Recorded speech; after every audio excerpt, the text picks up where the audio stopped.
I'm excited to be here today, and thank you all for being here. This is gonna be an awesome time. Yeah, I know some people will be joining us, but we're not waiting. This is the day that the Lord has made. We are already rejoicing, and we're glad in it. So, this is an awesome day because we are here, we are alive, and God is more alive than us, and everything is okay. All right. Amen. So with that. Um, we're gonna start with a word of prayer and then we get going. Dear Lord Jesus, we thank you for this moment. We commit this time to you. We surrender everything to you because we know that without you we are nothing. So we pray that you take over, guide us, teach us, fill us, oh God, so we can be able to become everything that you want us to be, God. I know the enemy would want to resist such teachings, but God, we're here because you love us, you care for us, and you want us to be empowered in this area. So we give you glory in Jesus' name. Amen. All right. Amen. Amen. Amen. Yes, ma'am. Yes, everyone. Welcome, Brother Leland. Thank you for being here. I see Leondo Trader. I see Rachel and others. So we'll keep going. Today we will continue with our teaching. And I want to read from the book of Deuteronomy, chapter 8 and verse 18. And we will be walking with this verse for quite some time because it's like a foundational thing that we're doing with it. Deuteronomy 18. It says, but you shall or you must remember the Lord your God, for it is he who gives you the ability to get wealth, so that he may establish his covenant, which he swore to your fathers, as it is today. He gives you ability to get wealth. Other translations would say he gives you power to get wealth or to build wealth or to create wealth. So God is talking to his children and say, you shall remember me. You must remember me, because I am the one who gives you power or ability to become wealth or to create wealth or to make wealth. These words should be underlined because they are important. God didn't say, I'm just gonna make you wealth. He said, I'm going to give you power to make or to create. So it is important that we learn, because we have to know what that power is so we can steward it and use it the right way. God wants us to succeed, because when we are successful, we become more functional in his kingdom. It is therefore important for us to understand the way God is thinking. God is never against money. He's against the love of money, because the love of money is the root of all evil. You've heard a lot of people say God hates money, or that the Bible say God, like the love of money. Like people would say, money is the root of all evil, but that is not what the scripture say. So it is important to understand so we can be able to learn. So what we just read, it's from Deuteronomy chapter 8, verse 18.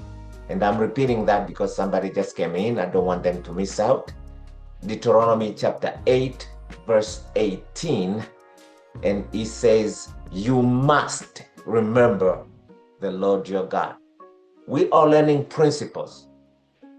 Remember, the word of God says, if you are faithful with little, God will trust you with abundance. He will trust you with more. The reason sometimes we are not successful, it's because we cannot be trusted with money. If your heart is not okay with money, you cannot be trusted with money, because from God's perspective, He rather have your soul with no money than give you a lot of money, then your soul perishes. So that equation is very important. And why can people not be trusted with money? It's because they do not, most of the time, apply the principles of dealing with money. Then money becomes an idol, it becomes their God, and then God is pushed out of the equation, and then we have a problem. So if you're not trained well to handle money, to deal with money, to grow your money, and then money is handed to you, then money becomes a problem to you. So we are learning because we don't want money to be a problem to us. We want to be able to control money, not money controlling us. We want to be able to utilize the money and the finances that God gives us according to His purpose and His mission. So this is important. So with that, we will continue today with what we have started learning. We started last week, and we will continue today. So, Brother, that was Deuteronomy, what verse? It was 8 and verse 18. Thank you. You're very welcome.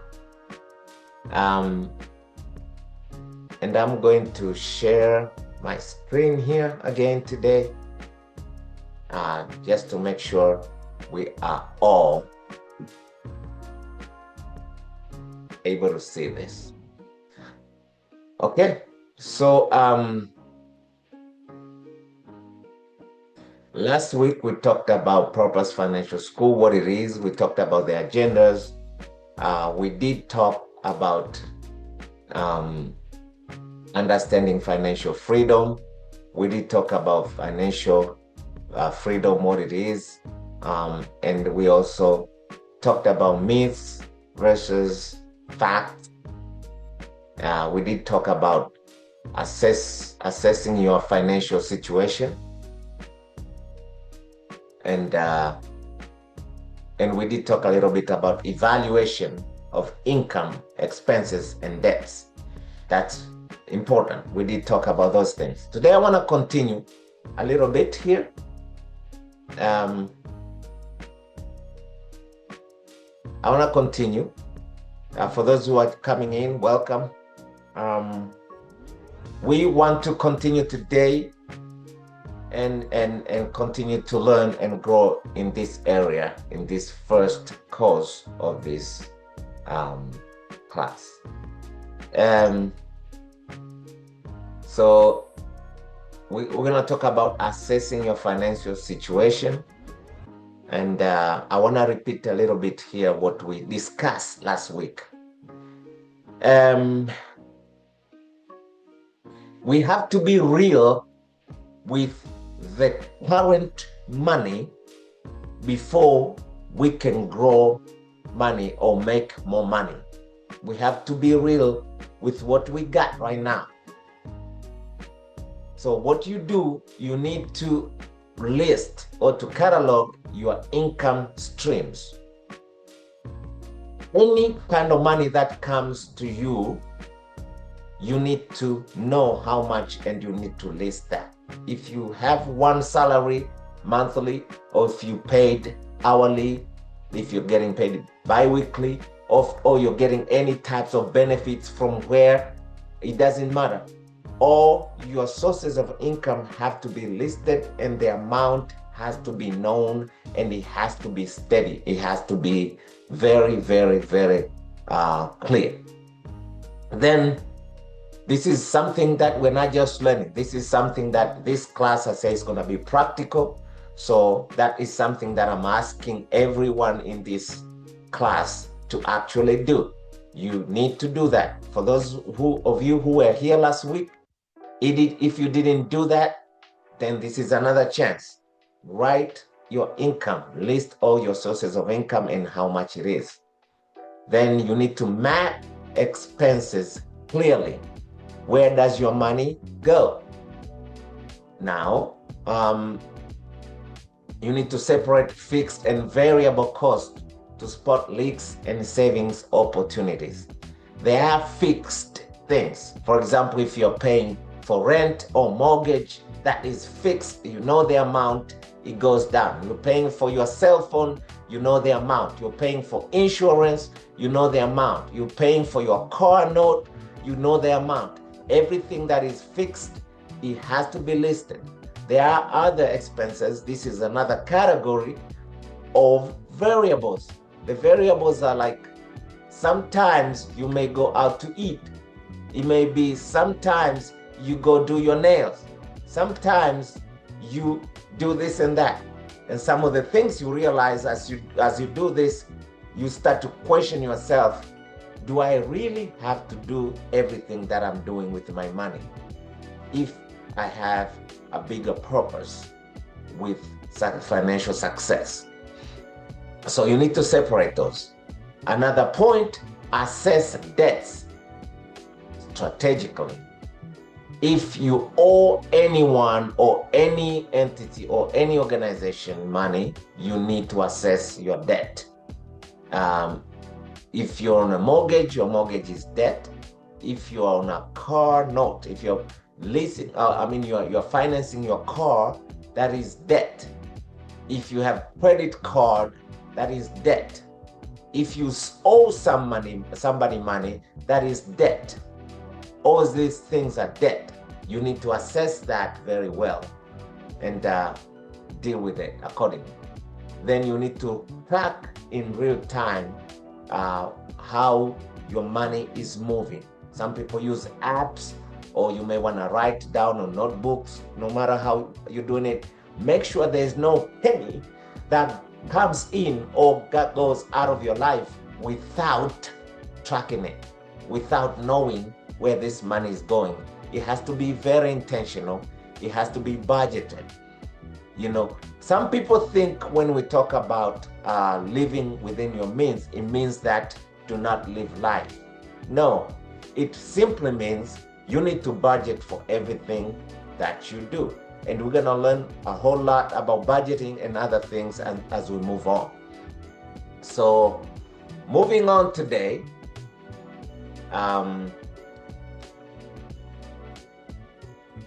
financial goal setting. Financial goal setting.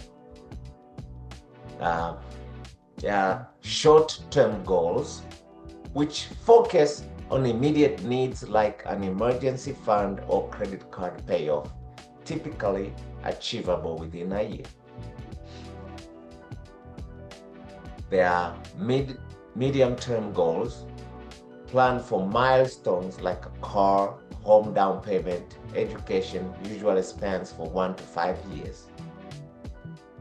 Long-term goals set ambitious goals for retirement, wealth building, legacy, extended beyond 5 years and need sustained commitment.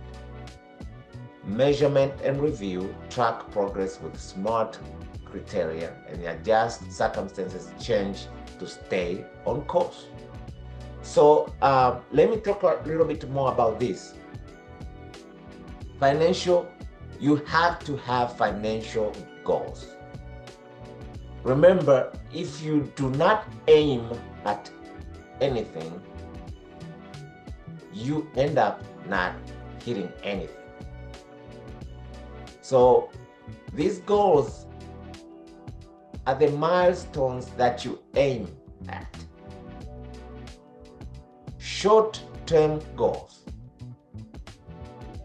We will talk about emergency fund, and it's very important. You want to make sure you have money set aside for emergency purposes. This is money that you do not touch no matter what unless there's an emergency. And we will see it as we move on, but you want to make sure you do have an emergency fund. And you also, if you have things like credit card, you want to make sure you pay it off as quick as possible. These are short-term things. Now, emergency fund, it may take a short term building it. It may take a little bit longer, maybe a few years. The goal is to make sure you have an emergency fund. Medium-term goals is plan for milestones like a car, home down payment, education, usually 1 to 5 years. So these are things that need a little bit more money and planning. If you're trying to get a car, you need more money. So this may take a little bit longer to plan. So you make sure you put away enough money for that car until you're able to buy it. If you don't have the money, don't just run to get a loan to buy a car without knowing even how the money is coming for you to be able to pay off that car. Remember, a car loan is debt, and debt is slavery. Debt is always slavery. The Bible says the borrower is a slave of a lender.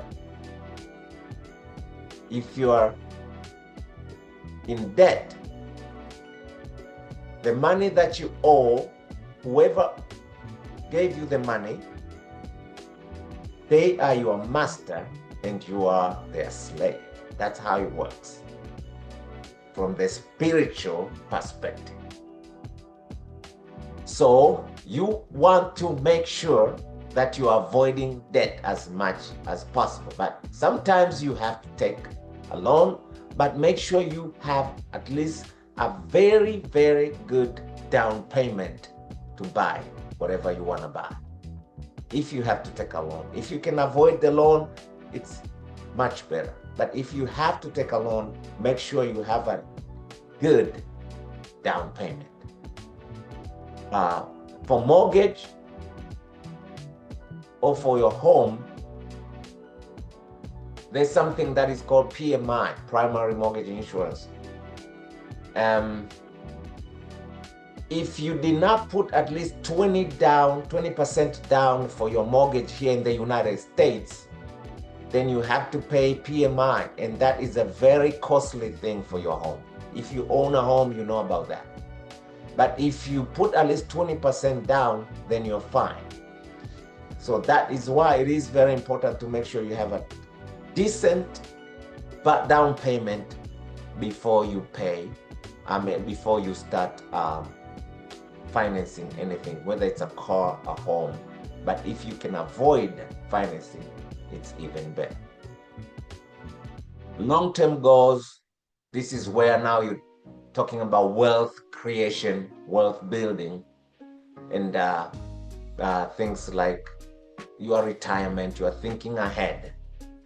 A lot of people don't think about retirement when they are young because they maybe feel like they're going to be young forever, or it's just something that they don't want to process. They push it away. The right time to start planning for retirement is when you start working. When you are the age you start working, you're 18, 19, or even before that, if you start working, that's the right time to start planning for retirement. But just in case you miss the boat, it's never too late. You can always start. And there are tools to help you expedite that. If you are employed, always make sure you use the 401ks if they are available at your work. If they are not, you can still create retirement funds using other tools like Roth IRA and other things like that. If you are not in the United States, there are other tools you can explore in your country to see what you can use as things to build your retirement. But make sure that you are intentional about it. Don't leave it to your children or your loved ones or your friends and say, oh, they will take care of me. It is your responsibility to think about your own golden years after you retire. The time to think about that is now. If you have something going on, great. If you don't, it's time to start. Now, if you have something going on, sometimes people are just relaxed because they feel like they have a great plan already. They don't want to worry about nothing. But if you ask them what you have going on, they say, I have a 401k or a pension at work or this type of retirement plan, not realizing that most people, when they come to retirement age, they don't have enough money. So you don't want to go there without enough money. So you want to make sure whatever plan you have, it helps you to have enough money at the time of retirement. That is why you can always supplement and have other things. And in that case, you may want to work with a financial coach or an advisor or something like that. So very important there. Make sure you have short-term, medium-term, and long-term goals for your finances. All right. I don't know if anyone has a question there in that area. If you have a question, you can unmute yourself and speak it. You can always drop the question in the chat box and we will try to answer those questions. Remember, this is a class, so interaction is encouraged because we don't want you to just sit down and listen if you're not gaining anything.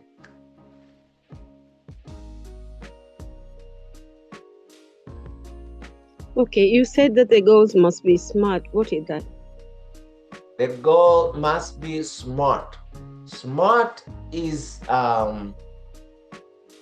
used when you it's something that is used to measure goals, whether they are credible goals or not. So smart, every letter there stands for something.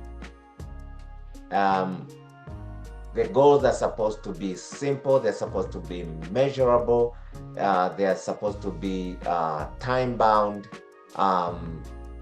they're supposed to be achievable, and all that. So every letter there stands for something, and we can revisit that at another time to explore the SMART goals, what exactly a SMART goal is. And this applies with everything. Every goal, every successful goal in life, it has to be SMART.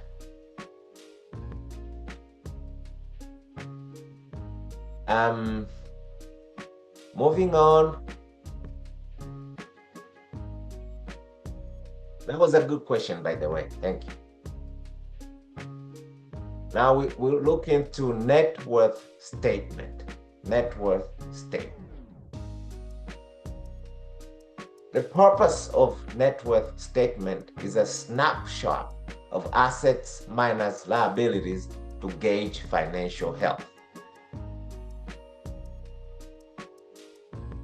Assets are things like cash, investments, real estate, and other owned valuables. So, if you have any money anywhere, that is your asset. If you have any investment of any type, whether you have invested in the stock markets, you have invested in bonds, mutual funds, ETFs, cryptos, no matter what the investments are, or if you have invested in a business, a firm, anything that you do, or anything that you own. If you own a a piece of land, if you own a house, if you own a boat, things that are actually going to make you money, they have the possibility of being able to make you money, not losing money. That is why I tell people, don't run for cars. Cars are not assets, they are liabilities, because the car is depreciating every day, and also you're spending money to run it. So you should think land, you should think real estate, properties, and things like that, not liabilities. So you see some people, when they get a little bit money, they run for things that depreciate, and they say, I own this, I own this, I own this. No, you don't. You got nothing if everything you own is depreciating. But What if I use sorry, go ahead. what if I use, Go ahead. okay, what if I use the car to make business, like transportation business that gives me back the money? Is that still reliability or is something else? And what if I sell the car at the end with more money? I mean, with much more money than, or when I just bought it. Questions, good questions. So there are two scenarios there. You said, what if you use the money, I mean the car, to make money? Well, then that is smart, because you're doing business, and the car is just the means for you to do that business. So in that case, the car is not a liability, because it's helping you making money. You say, what if you sell it at a higher price than the one you bought it with? That means you're selling it with a margin, you're selling it with a profit. That is also smart. That means you're into car business. You bought a car for $10,000, you sold it for $13,000 or $15,000 or $20,000. That is smart. You're doing business. You're buying cheaper, you're selling higher. That is great. The liability I'm talking about is the cars you park in your garage. You have a Lamborghini, you have a Mercedes, you have a Porsche, you have Range Rover, and you only drive one car, but all these other cars are parking in your garage, and then, you know, they are now making any money. Just by sitting there, they are losing money. They are depreciating. And if they are not making you money, then it becomes a liability. Now, if you're wealthy, you have a lot of money, and buying those cars to you is just something very small. It doesn't even touch anything in your wealth. If you enjoy cars like that, then yeah, you can do that because you can afford it. I'm talking about people who cannot afford that yet, and yet they are spending so much money. Instead of investing to grow their wealth, then they are just wanting to look like they are successful instead of investing in real things that appreciate. So that is the difference. So there's the value of things can either depreciate or appreciate, and you want to make sure your money stays with things that appreciate. But if it's a means to do business, you can definitely own those things. Great question. Liabilities, things like mortgages, loans, credit balances, and other obligations. The goal is to try as much as we can to not have these liabilities. I always say the only liability that you want to try to keep is if it's a liability for business. You borrowed money maybe from a bank because you needed more capital for your business, and you did the math, you know the interest rates for the loan compared to the interest rates, to the rate of return that this money is going to bring, the rate of return is greater, then yes, you can borrow money that way. But other than that, you need to avoid liabilities as much as possible. Personal loans, credit cards, people giving you money so you can return it, just so that you can enjoy yourself right now. Try to run away from that. Those are things that keep people poor. Because I know a lot of people who make a decent amount of money, but then they're always broke because all their money is going to pay their debt. And with that, there's also interest. You want to avoid that because the interest rate will kill you, will strangle you and finish you up. So you want to stay away from that. Sometimes though, it's necessary, especially here in America and other Western cultures, that the houses or the homes are so expensive, only a fraction of people can afford to buy the house in cash.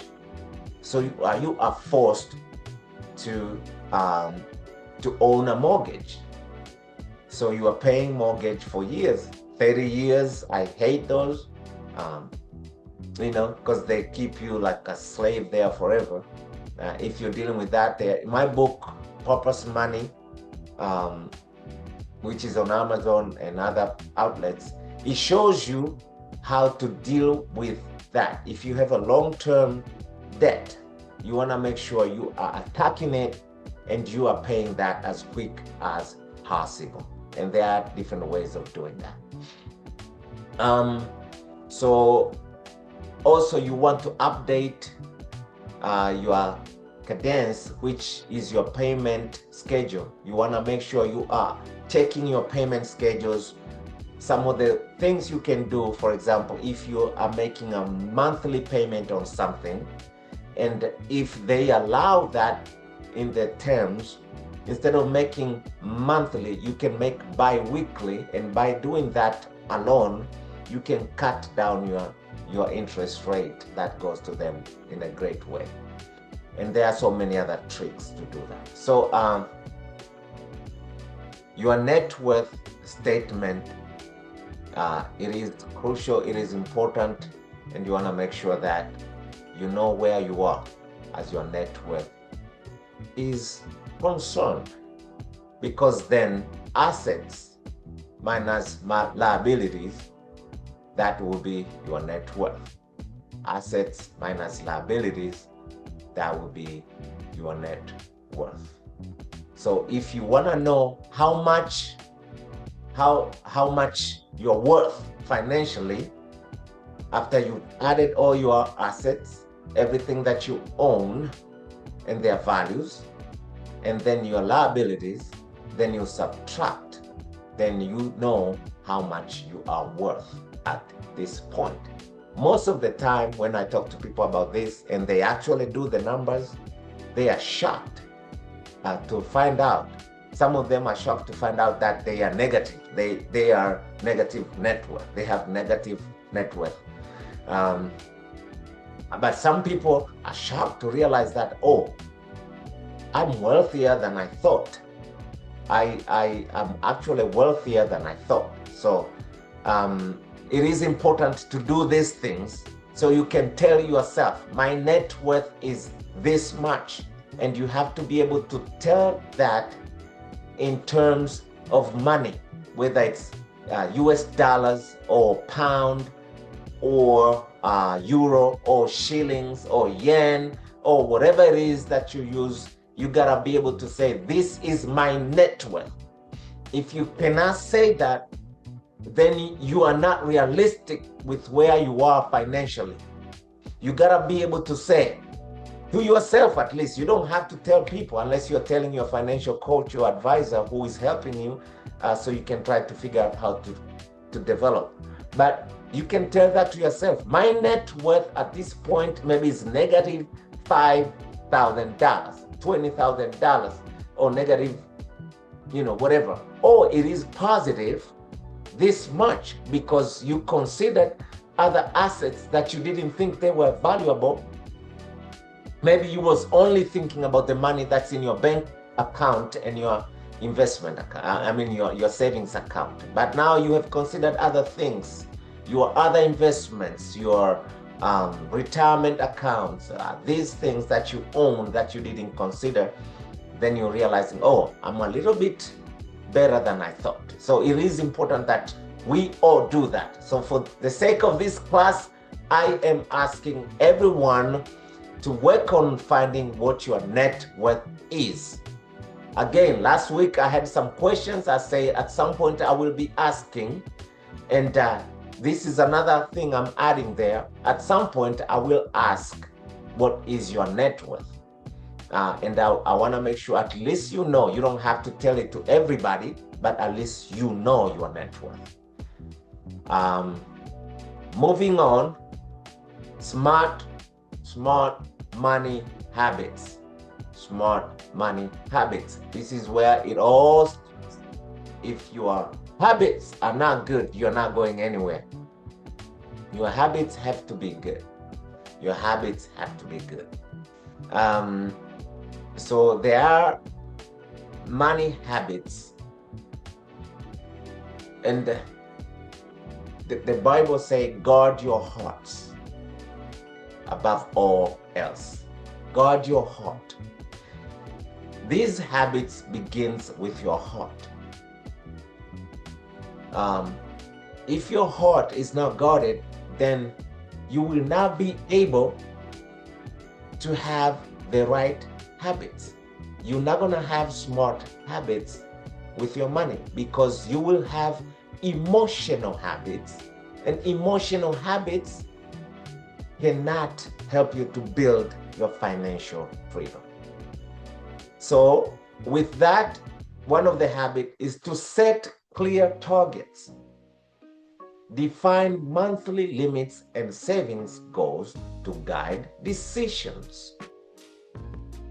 You have to set clear targets. What are you targeting on? What are you trying to accomplish?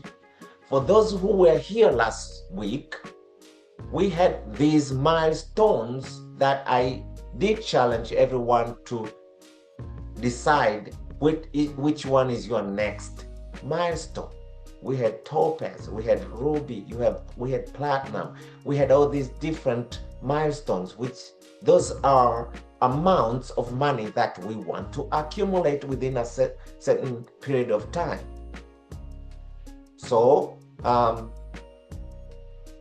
I want to remind you, if you have not done that, if you have $1,000 already at least, then what is next? Your next will be then the following one, which was $5,000.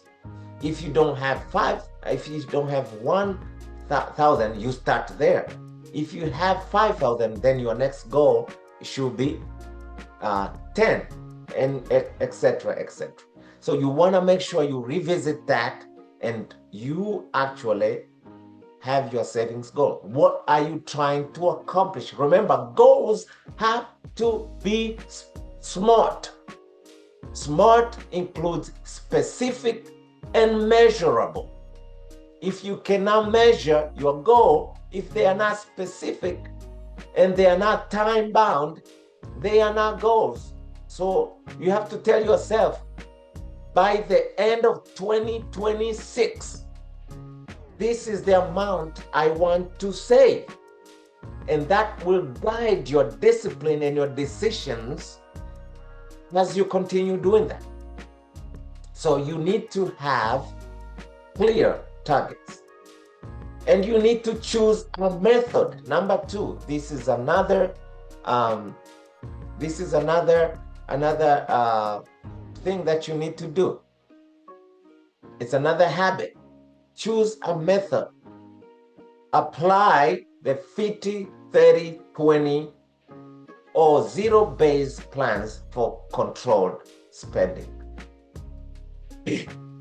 Excuse me. So the 50-30-20 rule, what is that? Does anyone in the class understand what that is? Let me not be the only one talking. It's your needs versus your wants. So the 30% is your wants, right? The 20% is your needs, and the 50%.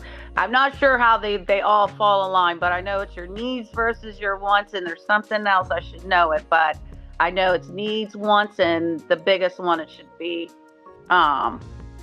your everyday spending. I'm not sure, but it's somewhere around there. I've heard it. You nailed it. You nailed it. That's very good. Actually, so the 50, these are percentages of your dollar. So for each dollar you receive, or each shilling, each yen, each euro, these are percentages of each of them. 50% of your money, whether it's monthly, weekly, however you get paid, it goes to your essentials, your necessities, the things that you cannot live without. This includes your mortgage, your food, water, electricity, and stuff like that.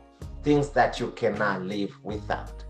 That is where the 50% go. For me, I always challenge my clients. 50% can be too much for some people. For example, depending on your income, depending on your income, size of family, and whether the house is rented, or you're in mortgage, or it's paid off, or some people live with their family members, parents, or whatever. If there's a way you don't have to pay so much money for your house, for your home, then you cut that down. The most expensive thing for most people, especially here in America, is the housing, is the home. So if you have a way to cut that down, I tell younger people, don't rush to leave your parents' house unless they kick you out. But also, if you can have a decent, somebody who is a roommate, who they're not gonna put you in trouble, then you can live with a roommate. So 50% can go down to 40. And the reason is because I want to save more than I spend. And also 30%, it is your wants. That also can go down. Your wants means the things you do for leisure, the things that your vacation, eating out, doing nails, ladies, and hair, and buying perfumes and purses, and the things that you like. And for guys, the same thing. Another pair of Nike, or the things that we wanna do. Nowadays in America, cutting your hair is expensive. Going to a barber shop is not less than $30. If you don't cut your hair every week, you're saving money. So things like that, like how can you minimize your expenditures so you can be able to this person, OPPO, you're moving your thing, you're drawing lines everywhere. Can you please not do that? I see lines everywhere. I see these blue lines down here. Please don't move your mouse or whatever you're doing. Please leave it alone. Thank you so much. So you want to make sure that you are not spending more. So the 50-30-20 is 50 is your essentials, 30 is your wants, and 20 is your needs. And with that, I'm talking about the money you actually save for the future, your wealth building. So for me, anyone who can bring this 20 to 40, if you have a way of doing that, then you are on speed compared to other people who are actually doing 20 or less. I remember, I think it was you, Davina, last time you asked this, like the how fast you build your wealth depends on yourself, and that is true. One of the factors is how you play with your 50-30-20 rule. Right. If you can put more into 20 and make it become more than 20, maybe 40 or 30 some or 40 some, then you're ahead of the game at that point. So that's important. Then Sorry, go ahead. what's the difference between the essentials and wants? Great. So essentials, things that you cannot live without. You cannot live without food, for example. You cannot live without your home. You need a house, you need shelter,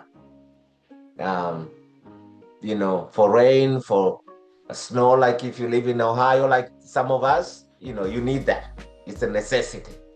And transportation. If you're going to work, you gotta have a way to be able to go to work. So transportation is crucial.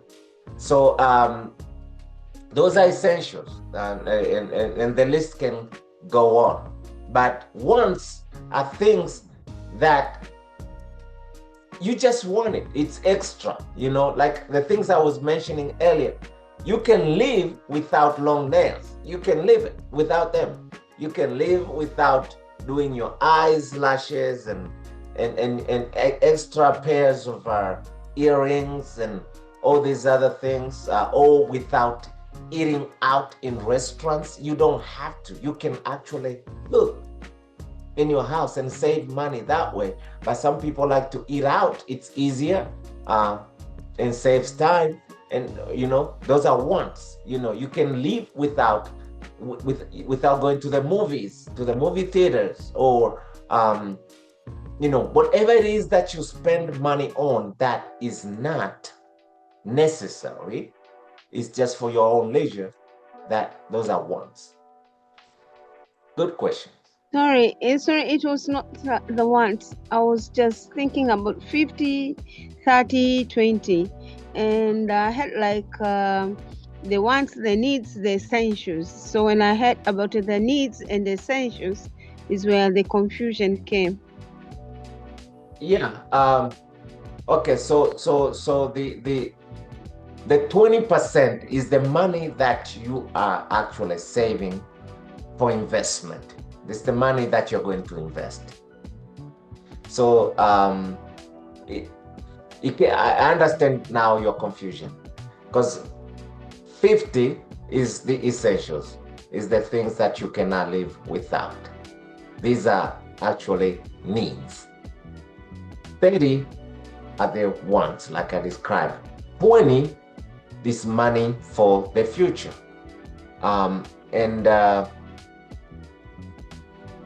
The 20% also, it can be a need for people who understand financial freedom, because without it, you don't have financial freedom. That is why it kind of goes into the need part a little bit. But you can live now without it. If you don't do the 20%, you'll be okay for now, but in the future you will suffer. That is why it's a need, because of the future.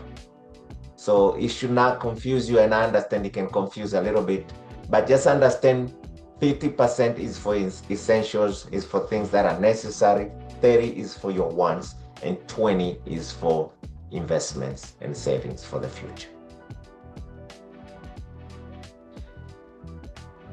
Great questions.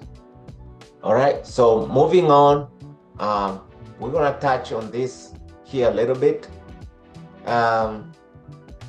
We did talk about emergency fund. I had a conversation with someone this past week about emergency fund. He's younger and he feels like he just wants to invest his money. He doesn't want to worry too much about the investment fund. I mean the emergency fund. So the money that is part of his 20%, he doesn't want to touch that for emergency fund at all. He just wants to invest for to create wealth. He wants to be a millionaire. So I told him, I understand. However, to become a millionaire without this emergency fund may be a problem. And this is the reason. Life happens to anyone, and it does not warn anyone when it happens. What I mean by that is that you can get on an accident, even if you're a child of God. God allows whatever he allows, he knows why. But all people face life, and your car breaks down, and maybe your insurance covers it, good. But sometimes there are things that your insurance doesn't cover, and you need money to deal with those things. Maybe you're injured and your insurance doesn't cover everything, or you need a copay or things like that. Tree falls on your house, you need to fix it, and your insurance doesn't cover everything about that. Something important in your house is broken. A laundry dryer or washer is broken, a dishwasher. Suddenly, you don't have the money for that. Then what do? You're going to borrow money somewhere because you don't have money for emergency. When you borrow money, you are digging a ditch for yourself. You're digging a hole, a financial hole that is very hard to get out of. You don't want to have a habit of borrowing money at all. Debt should be something that you hate with a passion. So emergency fund becomes very important. So I want to challenge and encourage everyone. Professionally, we recommend 3 to 6 months of your monthly income. 3 to 6 months worth of your monthly income. That is what you need for your emergency fund. So for example, I'm just giving a number. For example, if you're making $5,000 a month, just an example, it can be way less, it can be more, but if you're making that much, maybe it's 5,000, then you want to make sure you have in your emergency fund anywhere from 15,000 to 30,000 for emergency. If you're making $1,000, you want to make sure you have either 3,000 to 3 times 1 or 6, $3,000 to $6,000. That is for your emergency fund. You need to make sure that money is sitting there. Where does it go? If I'm coaching you, I can help you, but there's a place to put this money. You don't put it in your checking account. You don't put it in your savings account. There are money markets, places where you need to put this money to make sure that it's not easily accessible, but it's easy enough in case of emergency. And that's for another class. So, but you want to make sure you are building that emergency fund. That is critical because a lot of people are in financial trouble because they ignored this. This is important. You don't touch this money, even if somebody is crying to you like, I need help, I need this, and they're really in big trouble. You don't touch this money because this is not for you to spend. This is only for your emergency, for you and your family. You don't touch this one. You can touch other funds, but this is for emergencies only. Moving on, anyone question with emergency fund?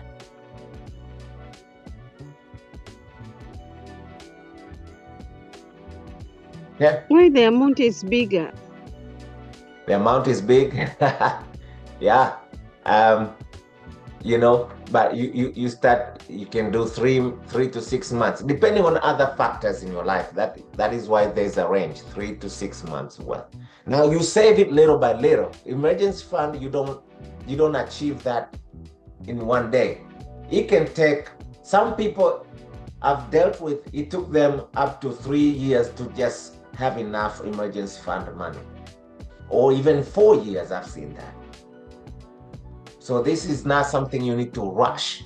You're building it slowly as you also working on your other goals, because this is not the only thing that you're doing.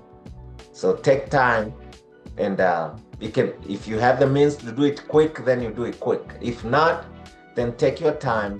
Make sure you're taking steps to build your emergency fund. All right.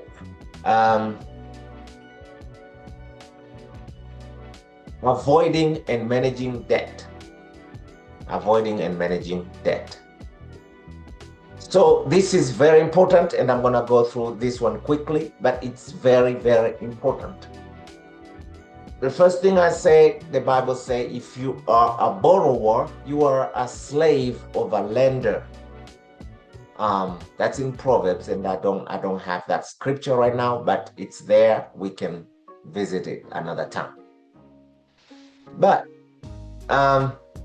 sometimes you find yourself that you have to borrow money, and you already borrowed money, whether you're using credit card or personal loans. A friend gave you money for something, or it's a bank or a financial institution. What do?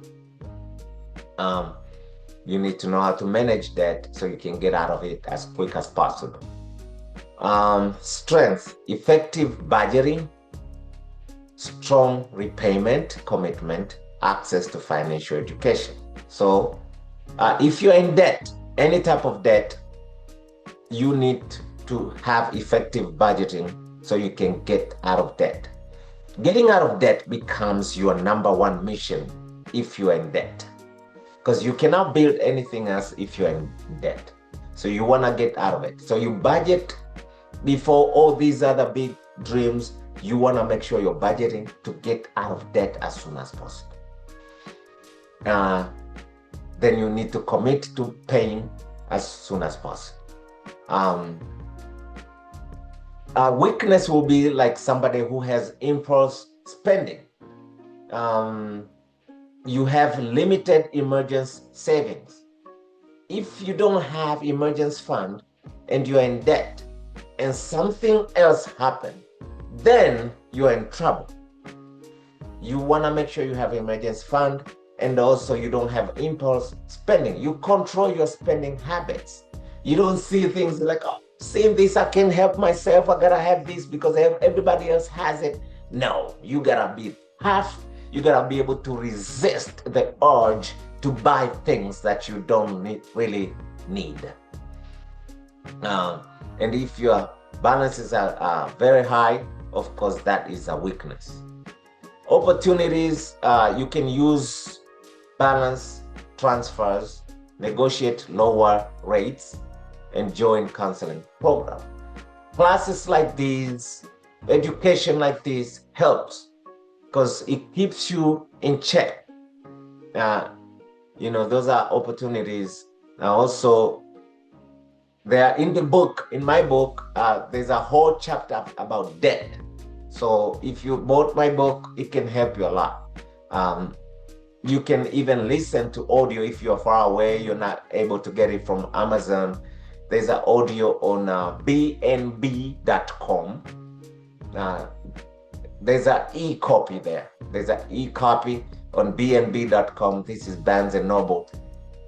But also on Amazon, there's the e version, the e-book. One of the places, I'm probably mixing the two, but one has an e version, and another one it's audio. I think Amazon is audio. They have Kindle there. So that will help you how to get out of debt if you're in debt. Another thing is threats, unexpected costs, rising rates, job loss affecting repayment. So you want to make sure you are staying out of debt because anything can happen. You may lose your job. The interest rates may go up. You want to attack it and get out of it as soon as possible. So now, as I'm finishing for today, I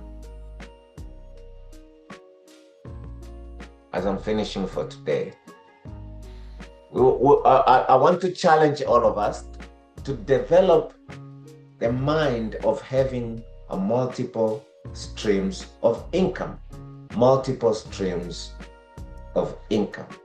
Your one income is good, and we're happy that we have that one income. But if you want to build financial freedom, you need to think about another income or other streams of income. Now,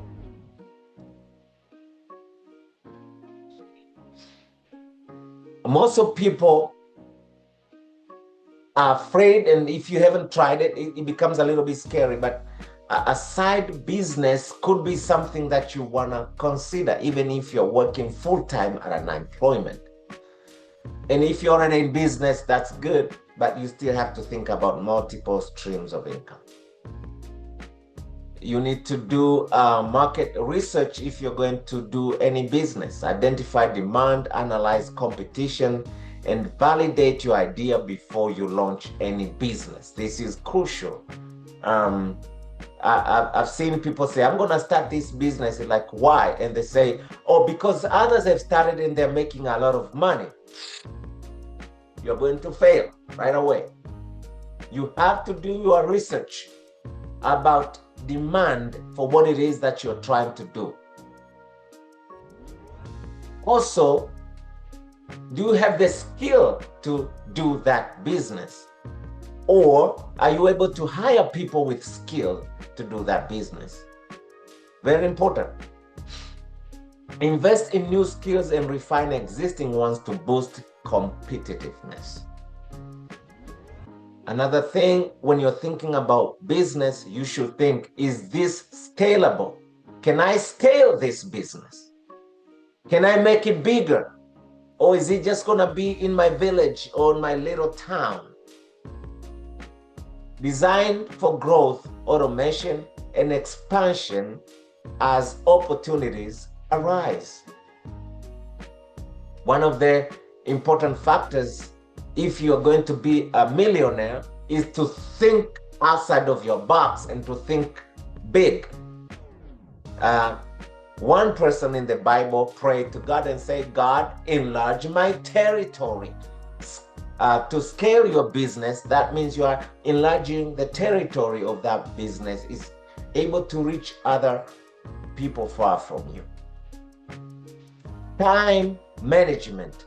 You need to balance work and life with clear priorities and scheduled hours. You need to work with time management very well if you're going to have more than one stream of income. So we will be talking again more about this as we move on, but it doesn't have to be a big thing. It doesn't have to be a big business. It can be anything you start small and something that you're passionate about and grow it. But sometimes you do what you gotta do. And I know some of the limiting factors for people is status. Like, for example, if somebody at work, they have this position, they are esteemed to be high, and then they have an idea to start something so low, they may not, because they just don't want to be perceived as low people. So don't let other people's perceptions limit you from becoming who you are supposed to be. It's okay to be a boss at your job and then you go home and bake cakes and sell them, or making cookies, or driving Uber, or Bolt, or Lyft, or whatever you want to do to make a little extra money. you can do that. Don't be shy, because really people don't care as much as you think. And even if they say anything about you, you're the one who is going to be successful and they are not. So you shouldn't worry too much about what other people think. It is more important about what you are trying to accomplish. Excuse me. So that is a challenge. I know that may not be a decision you're making quickly right now, but it's a challenge that I want to leave with you. Maximize career growth and salary. If you're working, skill growth, rate of return. If you're working a job, the more skilled you are, the better chances of you getting paid more. And I detailed this stuff in the book. Strategic networking. Make sure you network and build relationships that unlock high impact roles. I see the chart. I have been missing out on the chart.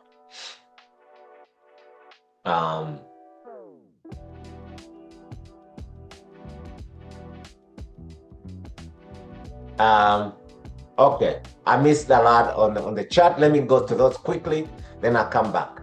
So what is writing a book considered? Income or liability? Writing a book, it depends on why you're writing the book. Mr. Leland, thank you for that great question. To me, the number one reason that I wrote a book, it's because I want to help people. I want to empower people, to impact people with knowledge, things that I've learned that I feel like other people need to learn as well. When I grew up, I didn't have those. Then I've learned, then I want to share with the world. So that is my number one goal. Another goal, if God willing, and if people decide to buy that book, then it can be another source of income.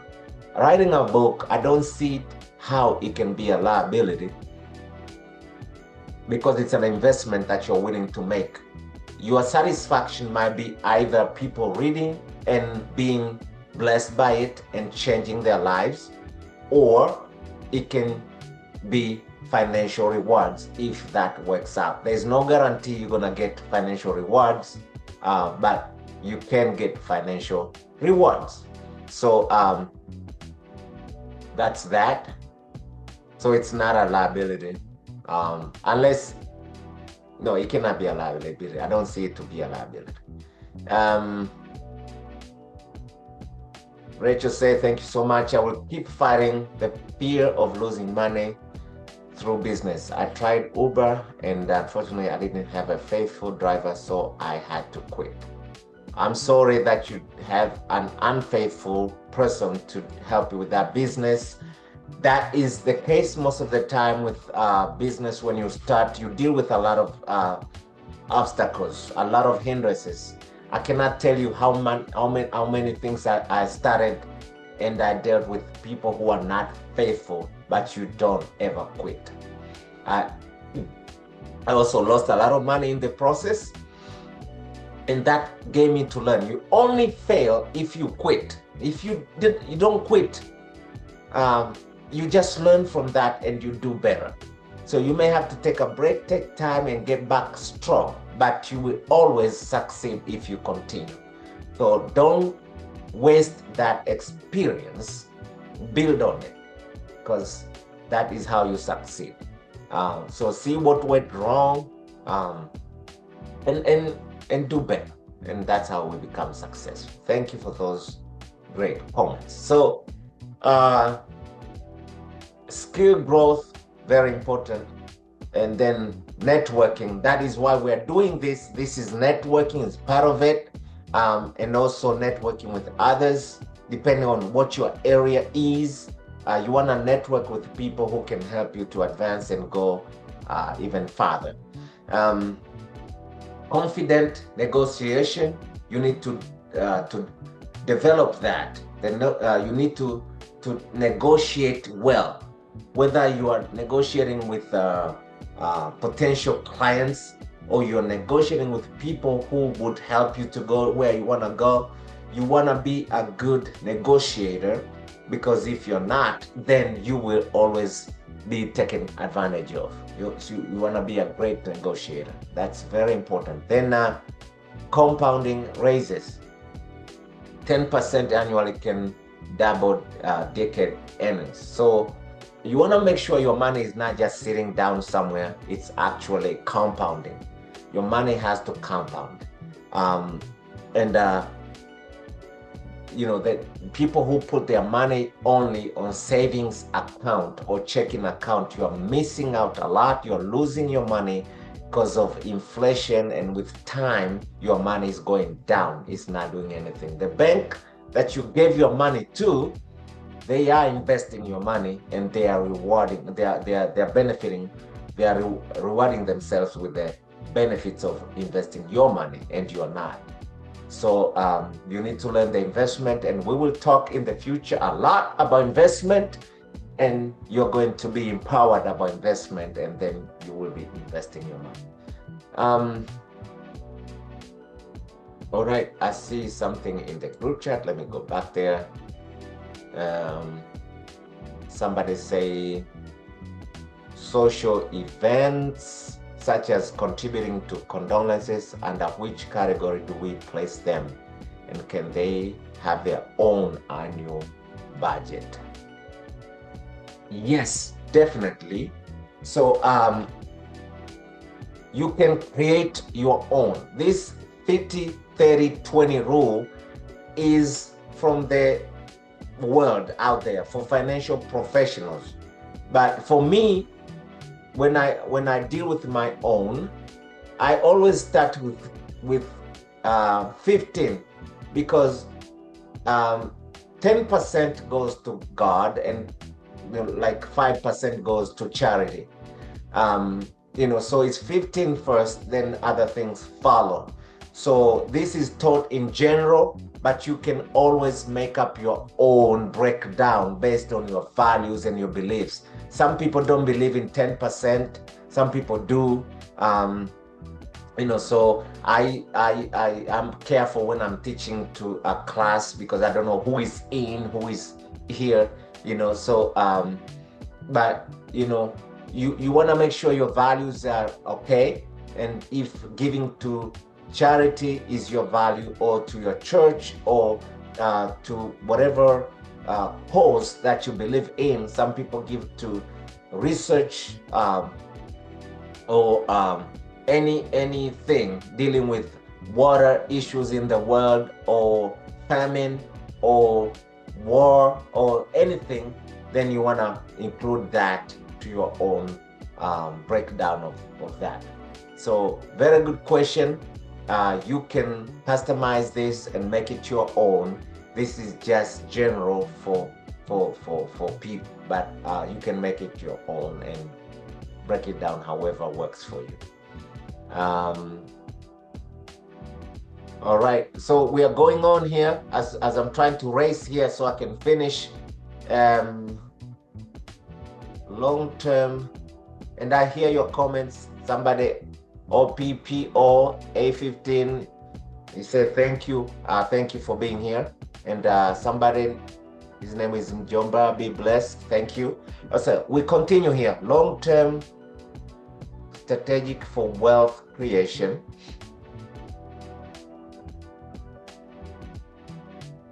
All right, so we're talking about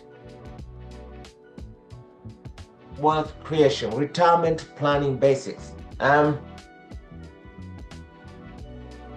Like I said earlier, if you are going to be successful, you need to start planning early enough. If you don't plan early enough, you're not going to be successful. The earlier you start, the better. So if you haven't started, you start now. That's why we're having this class right here. So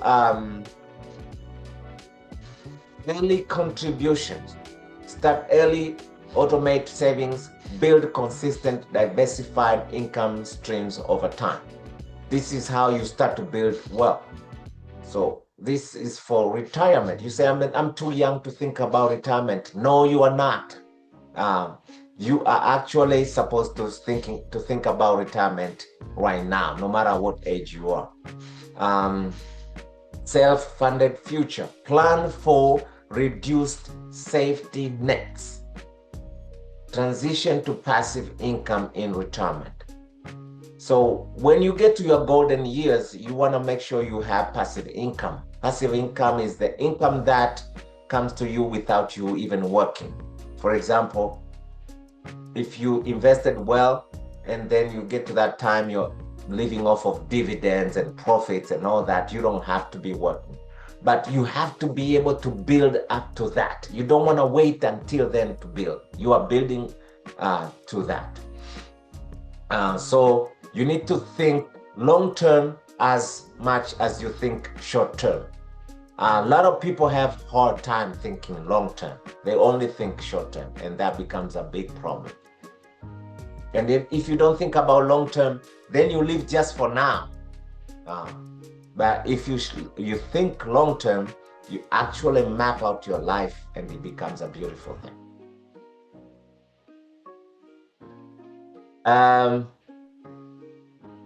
Okay, so one more slide and then we'll be done. And matter of fact, I want to stop here, because if I go into tax stuff right now, it might be too much. We have spoken a lot. I want to pause here and allow questions and allow anything that you guys might have. But I want us to be able to put these things to work. Don't just learn, but let's put these things to work. If you learn about emergency fund, if you don't have emergency money put aside, then you need to start tomorrow to build your emergency fund. Anything that we learn here, you need to start working on it immediately. That's how you change your life. We don't want to just go to 26 like other years. This is a new year. This class, as useful this information is, you don't see a whole lot of people here, but you are here and God brought you here for a reason. So use this information, turn your life around, and let it be for the better.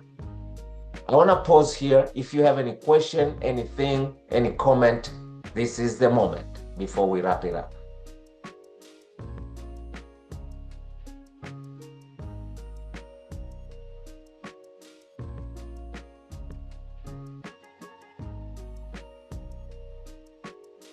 I have invested in by buying shares in some of the companies, but most of the time they come out and they say that they go loss, they don't have any profit, and these companies are big companies. Like Vodacom and the like, but still you can't get what you really planned for or what you really expected from them. So what can I do in those kind of situations? Okay. So you talking? This is in Tanzania, and you invested. Did you invest through the Dar es Salaam Stock Exchange? Yep. Okay. So when it comes to long-term investment, the volatility of the market is something that you should expect.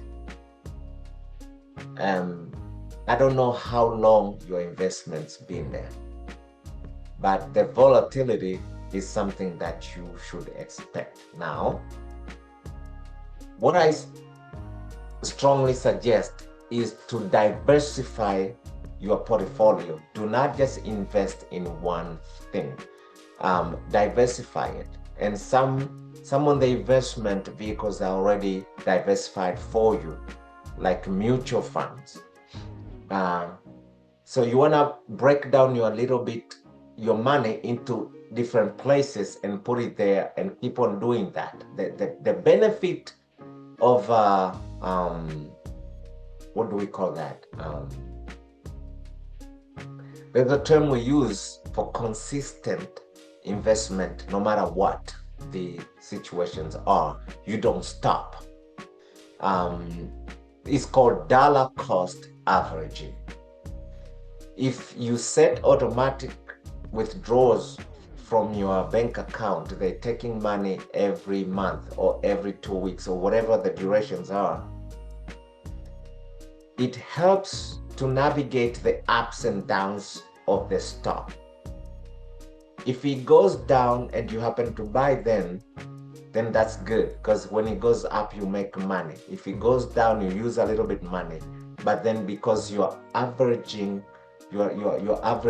in investments, the charts, if I were to draw here, I don't have the tools to draw, but the charts always, they go up and down, but as they go up and down, they go up. So it's a matter of time. Do they go up? Because it's like 5 years now. It's like 5 years. I just did with the Vodacom, and then I did with the Mandela Bank, but I'm not seeing anything. So that you are not gaining anything?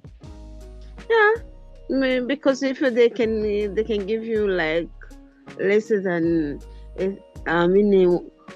100,000 per year, and you have so invested what is the rate of return? You know the percentage of that rate of return? Do you have any numbers?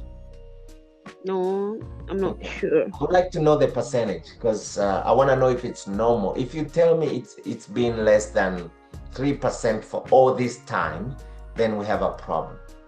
But if we're talking about 7, 8, 9, 10% or more, then that's it can be normal. But also, what I'm saying is, instead of investing in these specific companies, which anything can happen with them, invest in mutual funds. There's something in Tanzania here they call UTT. I need to explore that. I think that is more diversified, and we can look into those things and see how they work. But there are different tools that you can use instead of buying a stock. If you're buying a stock or stocks from one company, then the risk is greater. But if you're buying from mutual funds or ETFs or things of that nature, then you diversify your portfolio, then you're okay. And you should always focus on diversification. And this is this conversation here is for long-term investment. It's not for trading. It's not for quick money. We're talking about long-term investment. Now, if you're trying to invest for income, quick income, that's a different story. That's a different strategy. These classes, as we move on, I'll be bringing people to teach trading and this and that, and even myself, I'll be teaching those things. But for long-term, you want to diversify your portfolio. Don't pick big companies. Just because a company is big, it doesn't make them good enough to invest. So you really, really need to do a research. And most of the time we look at in the past 5 to 10 years to determine where this company is going. We study their leadership, the management, and anything that is going on with them to determine where this company is going before we can buy shares in that company. But if you're already in, I don't know how it's doing right now. You don't want to pull out when you have lost money. You want to wait when it goes up and take your money out, maybe if you want to do that and invest in other areas. So be careful, don't do emotional decisions with that. Okay, thank you. You're welcome. I see some questions. Not questions. Okay, somebody, Teresia say UTT is the best for me. Okay, so Teresia is doing UTT and that works for her. I know also other people who do UTT and it's working for them. So Rachel, you may want to explore UTT. Yeah, I went for UTT, but what they told me, it was like they have the categories that you have to select, like liquid kujikimu, and the other one is bonding. And like, I selected one and I tried to fill the forms, but at the end they told me I cannot invest in that scheme, and I didn't know why. Rachel, from what I'm hearing, you may benefit from maybe one-on-one, so we can look at your specific situations in this area. So so we may have to do one-on-ones and kind of evaluate things and see what could be done. And for me, because I'm more experienced with the markets here in America, the investments here. I'm learning about the other ones globally, but I'm more experienced with what we do here. So for my friends, if you're the ones who are in America, it's time, if you haven't dived into these things, it's time you do that. And the one-on-one coaching can help a lot, but I will try to teach in this class as much as I'm able to. So, but these are great questions. I'm glad that you're at least investing. I'm glad that you are exploring this. Where this is right now, Rachel, you're gonna need a one-on-one, and we can talk outside of this class.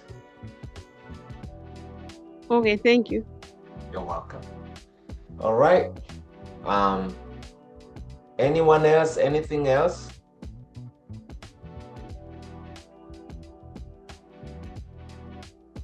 Okay. So, okay, I see somebody else put something in there.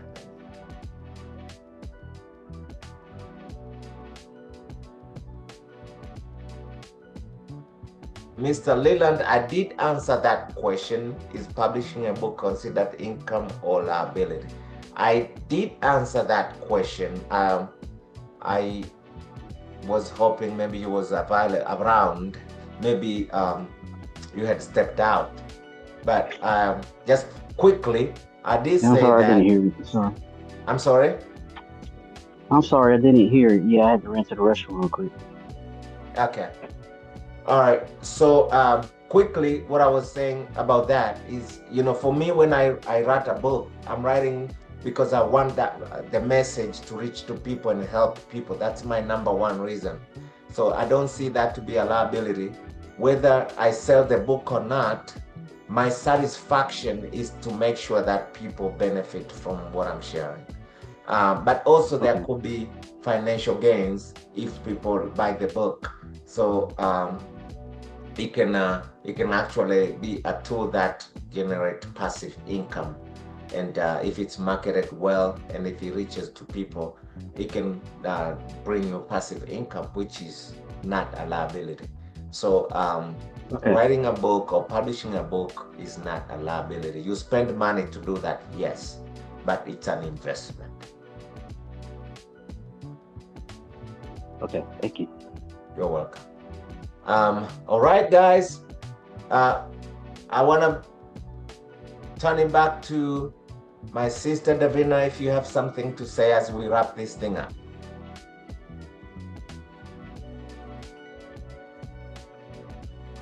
I just wanted to say, we thank you. We thank you, brother. We thank you for giving us your time and your knowledge. Like I was trying to say in the beginning when there was just a few of us on, that most of these courses and classes, you have to pay a pretty penny to be able to get this type of knowledge. So for you to pull this together and allow God to utilize you in this space and teach us something that usually costs, we thank you and we appreciate you. I can already see with just week 2 how this is life-changing for me as an individual. And again, I just want to appreciate you for answering his yes and allowing me especially to be a part of it. I thank you. Very knowledgeable, my friend.